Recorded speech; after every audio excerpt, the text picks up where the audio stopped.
Jawohl, jetzt geht's los. Und zwar, oder los oder weiter, oder eigentlich zum Schluss, mit der Predigtserie Wanted. Wir haben geschaut, wie Gott uns sucht. Wenn er uns auf uns schaut, uns sucht, uns aufruft. Und in der ersten Predigt haben wir da gerade gemerkt, wie er uns auch in die Ruhe hineinführt. In der ersten Predigt ist es darum gegangen, Gott nimmt uns mit in die Ruhe und dort wird er uns begegnen. Es kann zum Teil auch eine Wüstenzeit sein, wo wir da drin hineinschauen mit Menschen. Und in dieser ruhigen Zeit, oder, da sieht man in einer Wüste im Dunkeln die Sterne wunderbar. Und dort haben wir es davon gehabt, von diesen ruhigen Sternstunden, wo Gott in seiner Nähe zu uns kommt. In diesen Sternstunden, wo Gott in dieser Nähe uns Lebenswasser gibt oder versorgt, mit Lebenswasser versorgt. Und es ist in diesen Sternstunden darum gegangen, wie Gott uns nochmal zurücknimmt und uns die Sicht aufs Wesentliche gibt. Nochmal ordnet, oder? Auf was gehen wir hin? Wohin gehen wir schauen? Und das ist eine gewaltige Sache. So können Sie merken, Gott sucht uns, Gott ruft uns in eine ruhige Zeit hinein, wo er uns begegnen kann. Dann im zweiten Teil, da ist es so gewesen, hey, da sind wir in dieser ruhigen Zeit, oder? Aber haben gemerkt, dort wartet immer auch zwei. Es wartet immer die Hilfe, die Nähe, die Lebensversorgung und es wartet aber auch die Versuchung.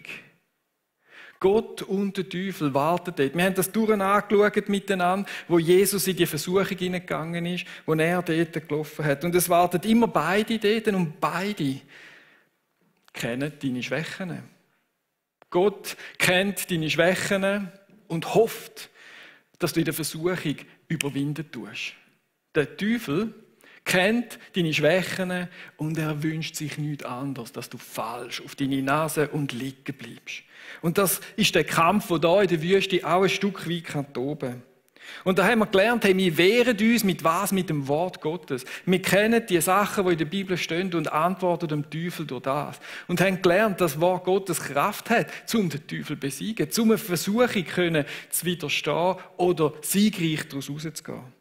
Und wir haben auch gemerkt, dass in dieser Zeit, wir in unserer Zeit jetzt nicht ein Bild von Jesus, sondern zu Jesus können laufen und bei ihm Hoffnung finden und ein offenes Ohr finden, was wir im Hebräer dort gelesen haben. Und der dritte Punkt ist auch einer davon, wo man gemerkt hat, hey, steh zu deinen Schwächen. Ich meine, Gott kennt deine Schwächen, der Teufel kennt deine Schwächen, der will ja auch genau dort drin hineingehen.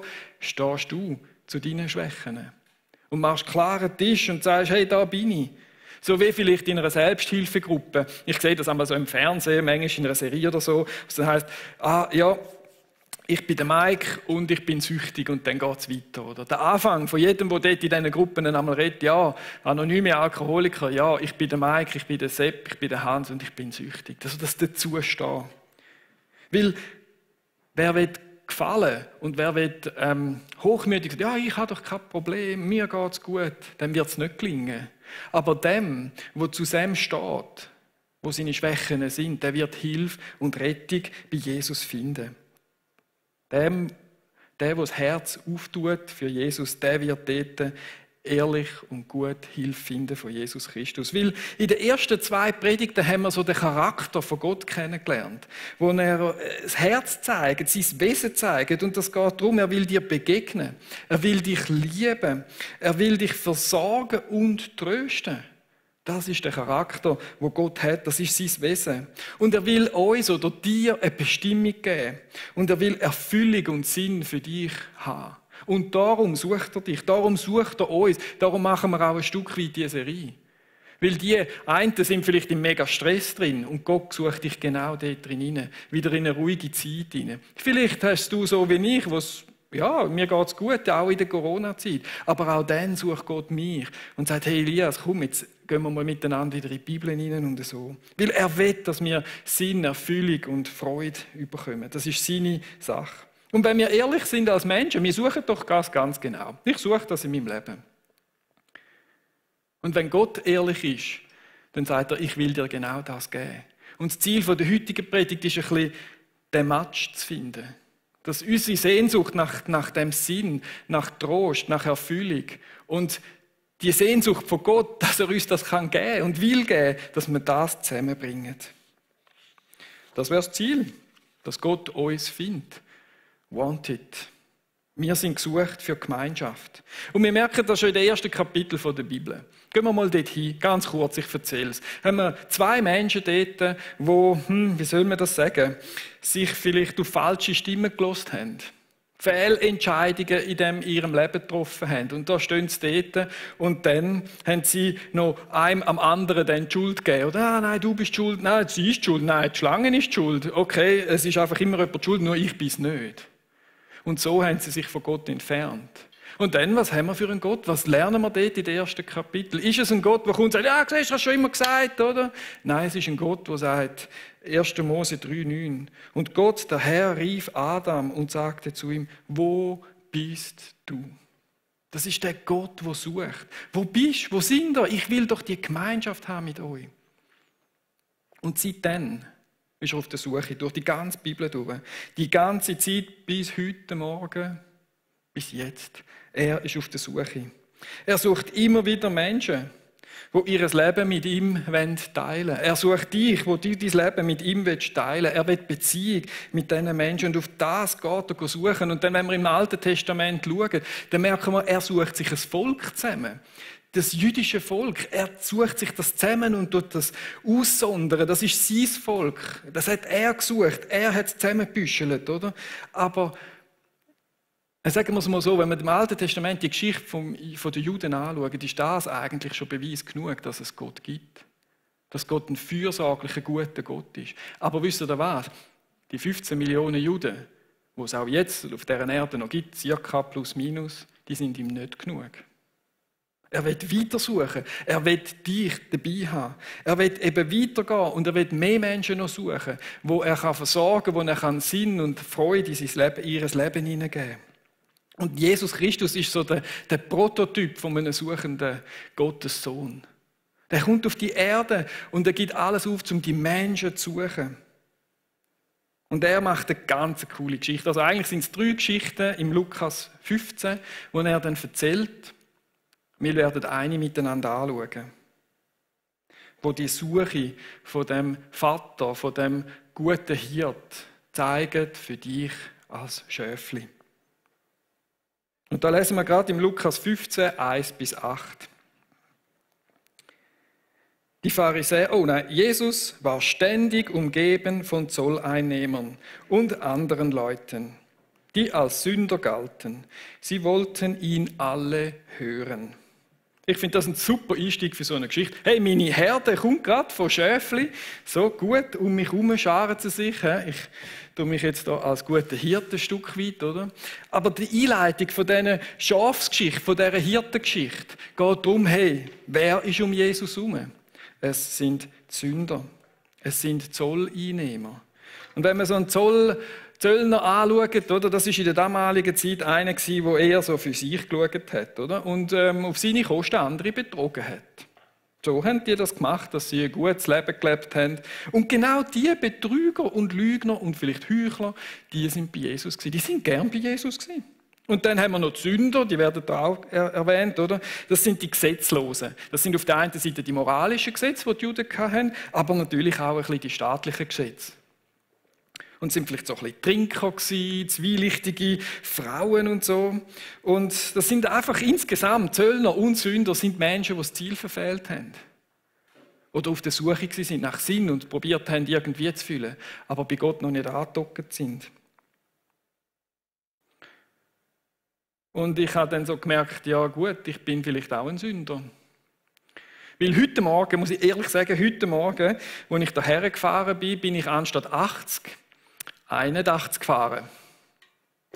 1 Stundenkilometer über dem Gesetz, oder? Nein, das gilt noch 3. Dann wären es etwa 4, oder? 3 hast du ja noch Abzug, wenn es die blitzen ausserorts und so, oder?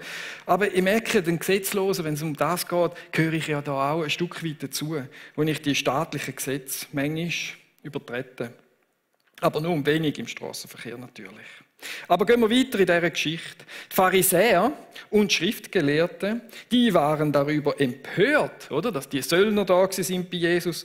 Dieser Mensch gibt sich mit Sündern ab und isst sogar mit ihnen, sagten sie. Jesus ist auf der Suche und sucht die Menschen, die dieser Verlockungen der Welt irgendwie erlegen sind.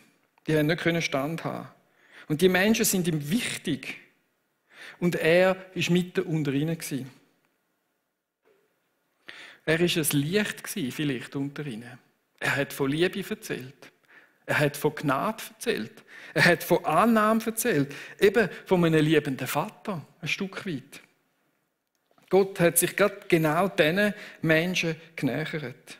Es ist ja so, er verharmlost natürlich die Fehltritte nicht. So, alles easy, Schwamm drüber. Nein, er sagt diesen Menschen, wo sie Fehler haben. Er sagt ihnen, schau, dort hast du dein Ziel verfehlt. Schau, dort geht das doch nicht. So kannst du nicht leben.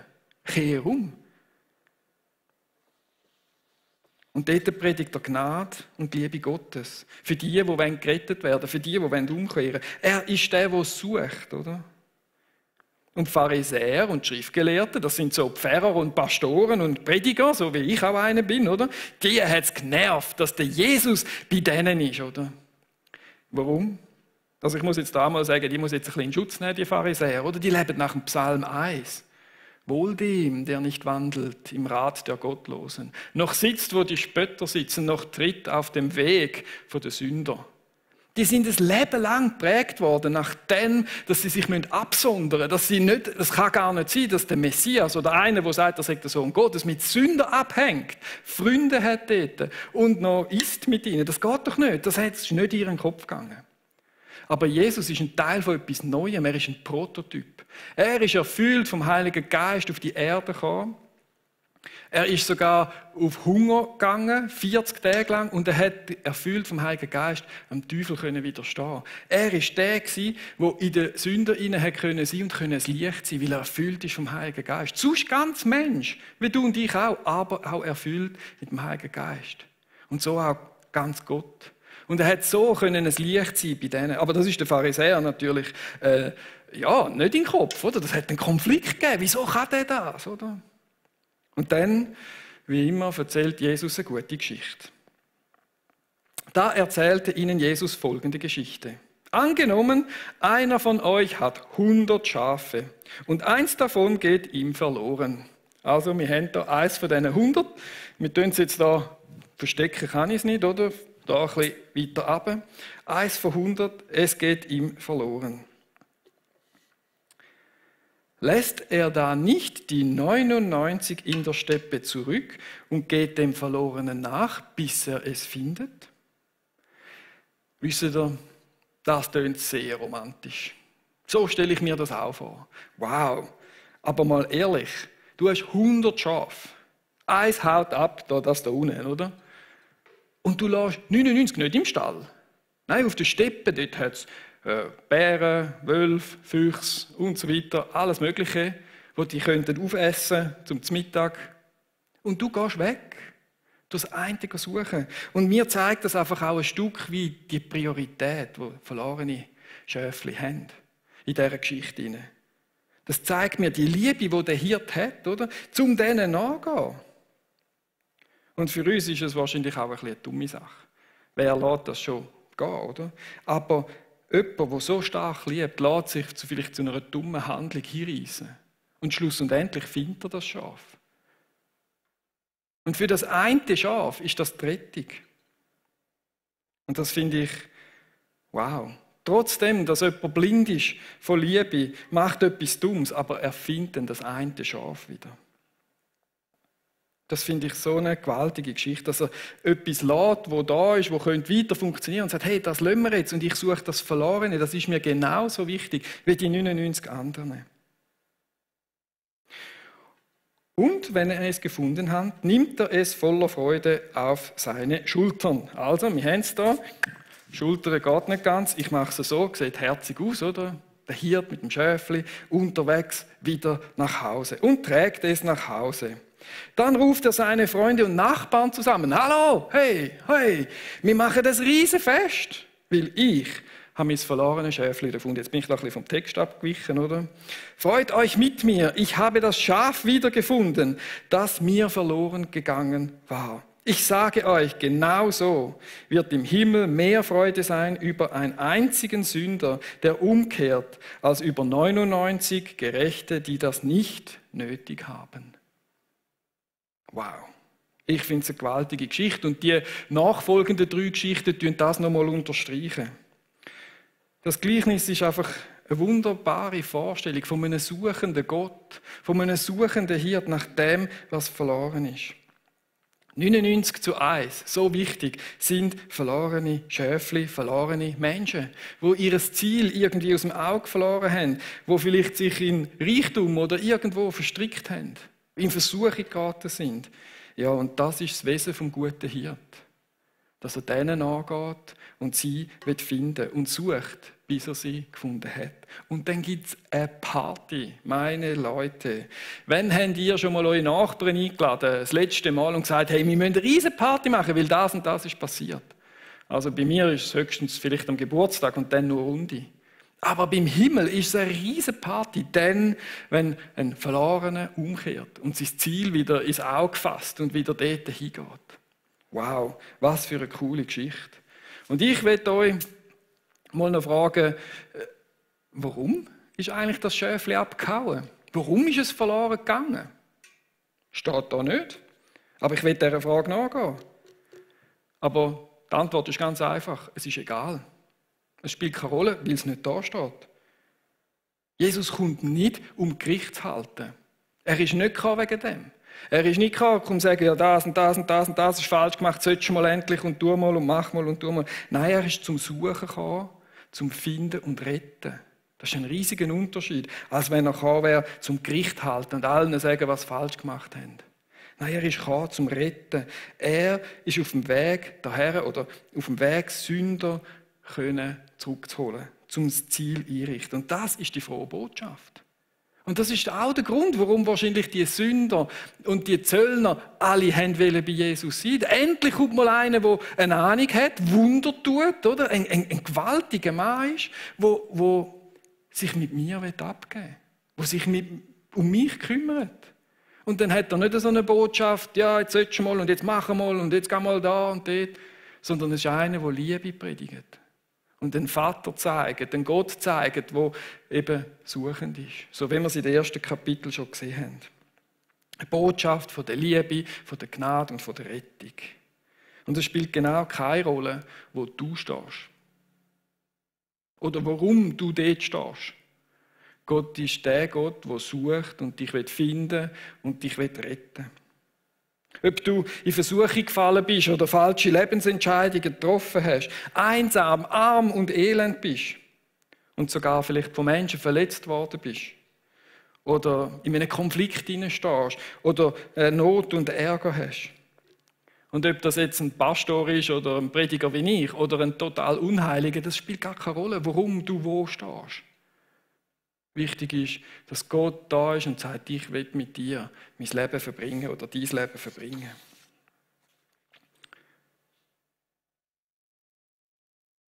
Es ist egal, weil er sucht dich und er will dich versorgen und heilen. Und es ist egal, weil er will dir Bestimmung geben und er will dir Sinn ins Leben hineingeben. Das ist die Art, das ist das Wesen von Gott. Wenn er auftaucht, dann will er helfen, heilen und Sinn ins Leben hineingeben.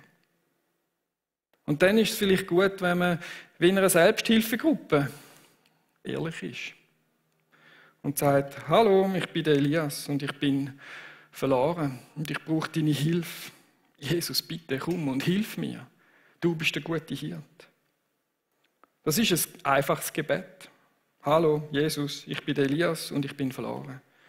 Für dich, wo du Jesus noch nicht kennst und seine Hilfe willst und seine Gnade willst, die gute Botschaft, die in dein Herz hineinfallen kann. Es ist ein Gebet für dich, wo du Jesus kennst und dann da und dort wieder mal auf Abwägen gekommen bist und dieser Versuchung erlegen bist.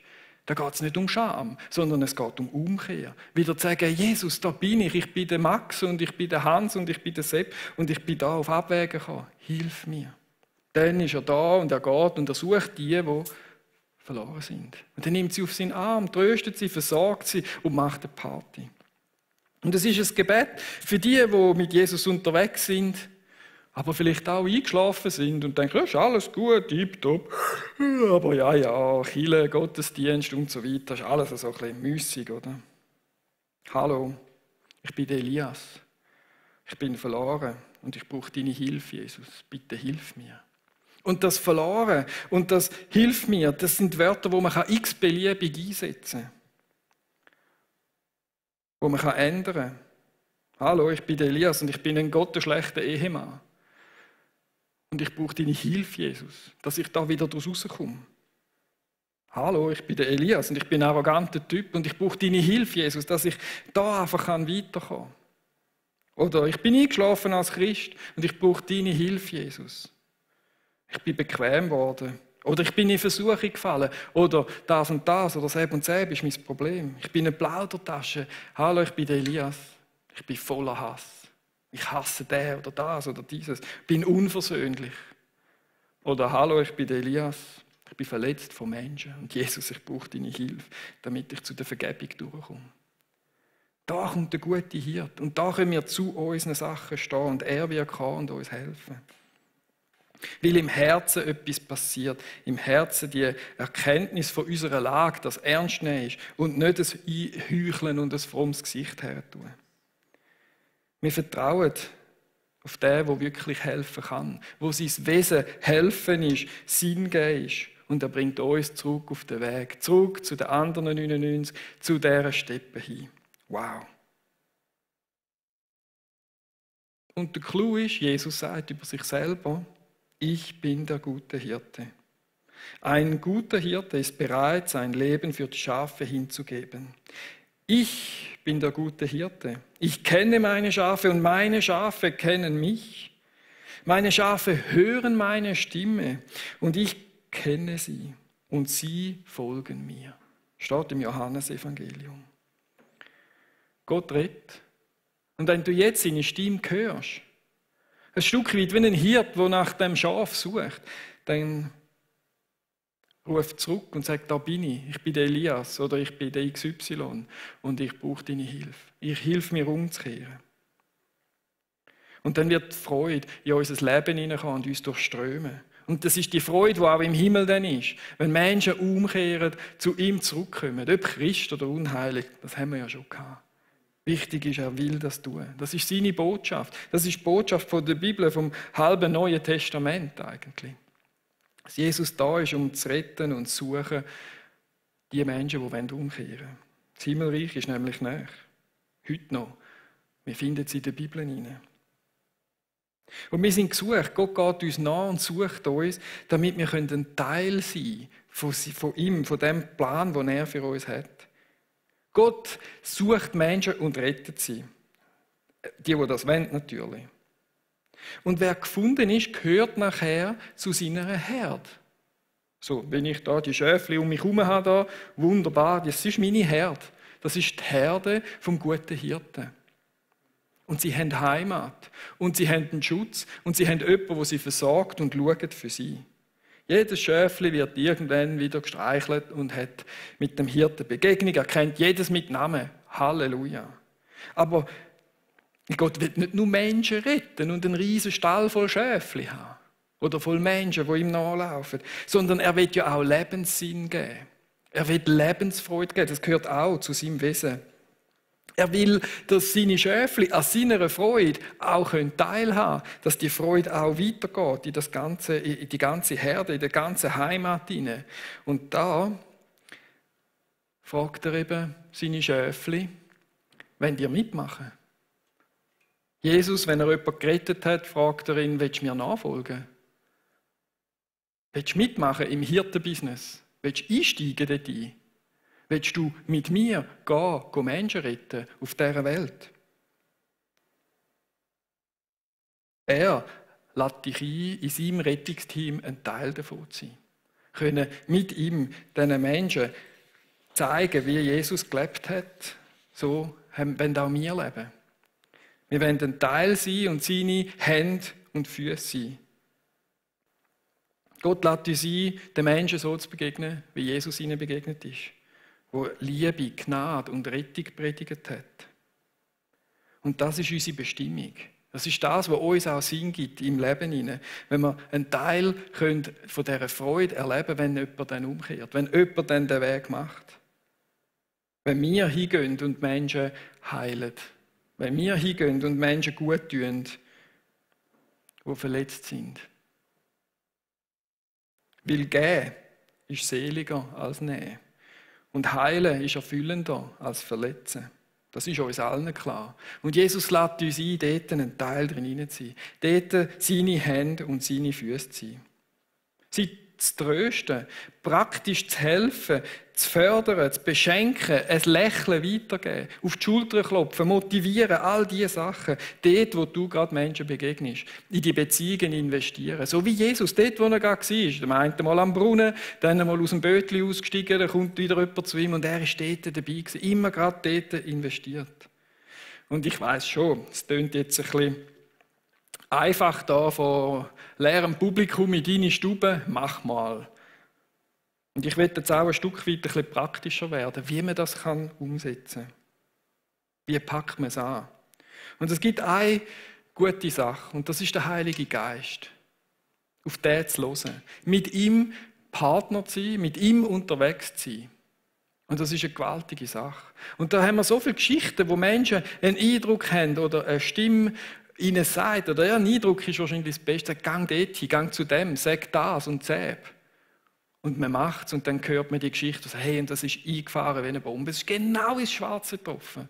Und das ist ein Weg und das ist der Weg, der uns Kraft gibt. Das sehen wir genau dort bei der Versuchung von Jesus Christus. Erfüllt vom Heiligen Geist hätte er können diesen Weg gehen und hätte auch können dann Freund sein von den Zöllnern und von den Sündern. Und auch das können wir. Dort mit drin hineingehen, Freunde sind dort, aber nicht, sie prägen mein Leben, sondern der Heilige Geist prägt mich und aus mir heraus fließt das lebendige Wasser für die Menschen. Und so schickt er uns raus und so können wir gehen. Und das Zweite ist ein bisschen, ich sage jetzt eine einfachere Sache, und das ist nämlich Fragen. Es ist Fragen. Die Beziehungen, die wir haben, gehen wir hin. Und wir fragen natürlich nicht so plump im Fall, du, mein Prediger hat gesagt und so, ich müsste mal fragen, wie es dir geht oder so. Sondern es sind ganz einfache Fragen, die in die Tiefe gehen, wo man erfahren kann, wie es unseren Menschen geht. Und dann erfahren, wie man ihnen helfen kann, wie man ihnen näher sein kann, wie man sich motivieren kann. Die erste Frage: Was wünschst du dir? Was sind deine Wünsche? Nach Wünschen fragen. Von deinem Gegenüber. Dann erfährst du die Sehnsucht von diesen Menschen. Und vielleicht sind das am Anfang noch Sachen über materielle Sachen.